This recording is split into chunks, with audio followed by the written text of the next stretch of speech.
سیاست اپنے تیور سخت کر لیتی تو یہ طے تھا ہمارے گھر نہیں جلتے۔ سواگت ہے دوستو آپ سبھی کا دیہات کی آواز میں آپ کے ساتھ محمد ارشاد۔ آئیے دوستو سنتے ہیں عمران پرتاپ گڑھی کی نظم۔ اس سے پہلے بتا دوں، موت کا ذائقہ سب کو چکھنا ہے مگر زندگی کا ذائقہ کسی کسی کو نصیب ہوتا ہے۔ آئیے سنتے ہیں عمران پرتاپ گڑھی کی نظم۔ تو آپ سے گزارش ہے ویڈیو کو لائک کیجیے اور چینل کو ضرور سبسکرائب کیجیے۔ بھلا انسان کیا کوئی پرندہ تک نہیں مرتا، کوئی جاں باز پھر بے موت یوں ناحق نہیں مرتا۔ سیاست اپنے تیور سخت کر لیتی تو یہ طے تھا ہمارے گھر نہیں جلتے، ضیاء الحق نہیں مرتا، ہمارے گھر نہیں جلتے، ضیاء الحق نہیں مرتا۔ بہت شکریہ۔ میں 4 مصرے اور پڑھتا ہوں، اپنے تیور تک آنے کی کوششیں کرتا ہوں۔ 4 مصرے پڑھتا ہوں۔ ہندوستان کا ایک ذمہ دار ناگرک، ہندوستان کا ایک ذمہ دار شہری 4 مصرے بہت سلیقے سے پڑھتا ہے۔ ایک موت ہوتی ہے ہمارے پڑوسی اسٹیٹ میں، لاکھوں لوگ ایک شو یاترا میں، مجھے اس شو یاترا پہ کوئی ٹپڑی نہیں کرنی، لیکن ایک راجکی سمان پہ 4 مصرے پڑھنے ہیں، اور لگے کہ کوئی بھی ذمہ دار ہندوستانی ایسا ہی سوچتا ہوگا تو مجھے دعا دینا۔ میں پڑھتا ہوں۔ میں یہ نہیں کہتا کہ وفادار نہیں تھا، میں یہ نہیں کہتا کہ وفادار نہیں تھا، یا ملک کی مٹی سے اسے پیار نہیں تھا، یا ملک کی مٹی سے اسے پیار نہیں تھا، جس نے کبھی قانون کی عزت ہی نہیں کی،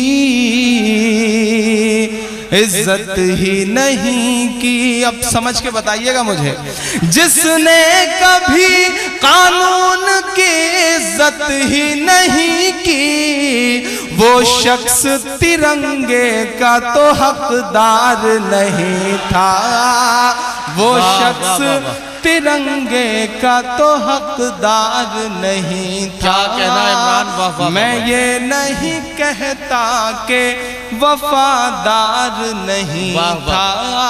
آخری 4 مصرے پڑھ کے اپنی جگہ لیتا ہوں۔ اب بہت محبتوں سے سن رہے ہیں، بہت پیار سے سن رہے ہیں، بہت لمبا سا سفر طے کہ ندیم بھائی کا حکم میں آپ کے بیچ میں حاضر۔ کاس گنج پہلی بار میرا آنا ہوا، ایٹا کو جانتا رہا ہوں، لیکن آپ کے شہر کے ڈاکٹر اسار صاحب ہیں جدہ کے مشاعرے میں، ان سے ملاقات ہوئی، ان سے مل کے لگا کہ یقیناً کاس گنج کے لوگ بہت خوبصورت ہوتے ہوں گے۔ پھر ریحان بھائی کا حکم میں آپ کے بیچ میں حاضر۔ میں پڑھتا ہوں 4 مصرے اور۔ دیش میں ایک پھانسی، اس پھانسی کے بعد تمام سوالات۔ میں آخری 4 مصرے پڑھ کے اپنی جگہ لیتا ہوں، آپ کی آواز بن کے بولتا ہوں، پڑھتا ہوں، سنیں گا۔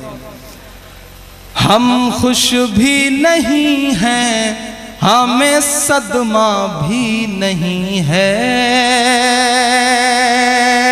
ہماری طرف کچھ چبھتی ہوئی نگاہیں، میرا بہت معصوم سا جواب۔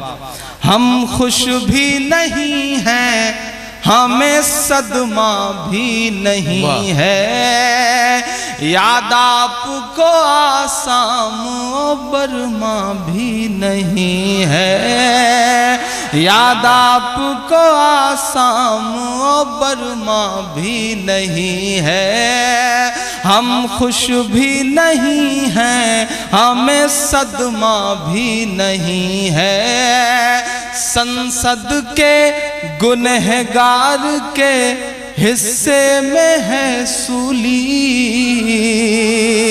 حصے میں ہے سولی. اب مجھے نواز کے بھیجیے گا. سنسد کے گنہگار کے حصے میں ہے. آئیے دوستو نظم سننے کے بعد سنتے ہیں محبت کا پہلا سبب کمال.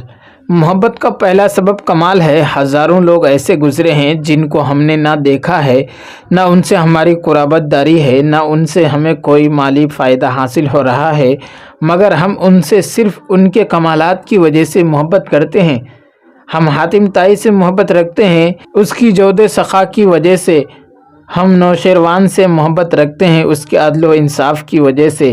ہم رستم و اسفند یار کا تذکرہ بڑے فخر سے کرتے ہیں ان کی شجاعت اور مردانگی کی وجہ سے. ہم سقراط و افلاطون کا نام پیار سے لیتے ہیں ان کے علم و حکمت کی بنا پر.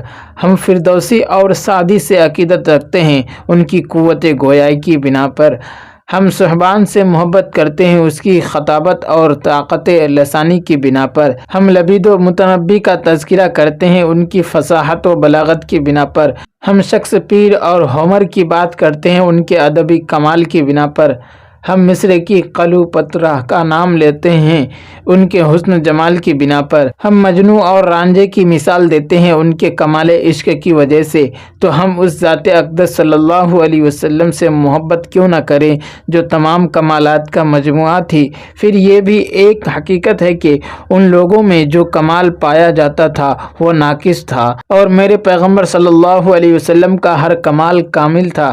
میں حاتم طائی کی سخاوت کو مانتا ہوں، مگر حاتم طائی کی سخاوت اس ذات اقدس کی سخاوت کا مقابلہ کیسے کر سکتی ہے جس نے دوست کو بھی فائدہ پہنچایا، دشمن کو بھی، جس نے ظاہر کو بھی مالا مال کیا، باطن کو بھی، جس کی زبان پر کلمہ شہادت کے لا کے علاوہ کبھی لا آیا ہی نہیں، جس کے سخاوت کا سلسلہ اس کے دنیا سے چلے جانے کے بعد جاری ہے، جو دنیا میں بھی نوازتا رہا آخرت میں بھی اپنی امت کو نوازے گا. مگر نوشیروان کے عدل و انصاف کو تسلیم کرتا ہوں، مگر نوشیروان کے عدل کو اس رسول ہاشمی صلی اللہ علیہ وسلم کے عدل سے کیا نسبت جس نے عرب کے انتقامی اور ظالمانہ ماحول میں عدل کے میٹھے چشمے جاری کیے، جس نے اعلان کیا کہ اگر محمد کی بیٹی فاطمہ بھی چوری کرے تو اس کا ہاتھ کاٹ دیا جائے گا، جس نے بدلہ لینے کے لیے اپنی کمر امت کے عام آدمی کے سامنے ننگی کر دی، جس کے غلاموں نے قیصر و کسریٰ کے استبداد کا خاتمہ کر کے میزان عدل قائم کر دی. میں رستم و اسفند یار کی شجاعت تسلیم کرتا ہوں، مگر اس عظیم بہادر کے کیا کہنے جس نے بغیر لشکر اور بغیر ہتھیاروں اور مال و دولت کے سال ہا سال تک عرب کے وحشی درندوں کا تنہا مقابلہ کیا. میں سقراط و افلاطون کے علم و حکمت سے انکار نہیں کرتا، مگر اس باب العلم والحکمہ کے کیا کہنے جس کے فیضان علم سے سقراط و افلاطون جیسے سینکڑوں ارباب علم و حکمت پیدا ہو گئے. مجھے صحبان کی قوت خطابت سے انکار نہیں، مگر اس عظیم خطیب کے کیا کہنے جس کی تاثیر خطابت سے پتھر بول پڑے اور سنگ دل انسانوں کی زندگیوں کی کایا پلٹ گئی. مجھے شیکسپیئر اور ہومر، متنبی اور لبید کی فصاحت و بلاغت سے انکار نہیں، مگر اس فصیح اعظم کے کیا کہنے جس کی فصاحت و بلاغت کا عرب و عجم میں سے کوئی بھی جواب نہ دے سکا. کلیوپاترا کے حسن کی بات نہ کرو، کیونکہ خاک کو آسمان سے اور ذرہ کو پروت سے کیا نسبت. ماہ عرب کے حسن و جمال کا مقابلہ تو مصر کا وہ حسین بھی نہیں کر سکتا جس کے حسن نے چند بازاری عورتوں کے ہوش و حواس گم کر دیے تھے. تو اگر ان لوگوں سے ان کے کمالات کی وجہ سے محبت کی جاتی ہے تو پھر اس عظیم انسان صلی اللہ علیہ وسلم سے محبت کیوں نہ کی جائے جس میں یہ سارے کمالات اعلیٰ وجہ الکمال پائے جاتے ہیں. دوستو ویڈیو کے آخر میں آپ سے گزارش ہے، اگر ویڈیو پسند آئی ہو تو ویڈیو کو لائک کیجیے اور چینل کو ضرور سبسکرائب کیجیے.